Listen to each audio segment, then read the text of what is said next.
গতকালকে এক বোন একটা পোস্টে কমেন্ট করছে যে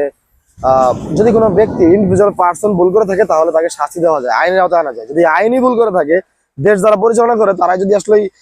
এইরকম দুর্নীতি কাজে লিপ্ত থাকে, তাহলে তাদেরকে কে শাস্তি দিবে? আসলে দিন শেষে এখন কথা একটাই, যে এই দুর্নীতি বাজদের বিরুদ্ধে যদি কথা বলে কোনো রায় না আসে, তাহলে আমাদের সবারই উচিত,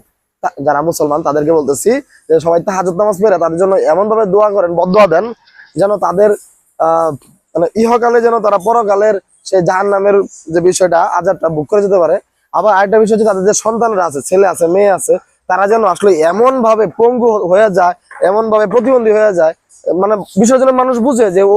ওর দুর্নীতির কারণে, দুর্নীতির যে অভিশাপ, এটার কারণেই ওর সন্তানরা নষ্ট হয়ে গেছে, ওর সন্তানরা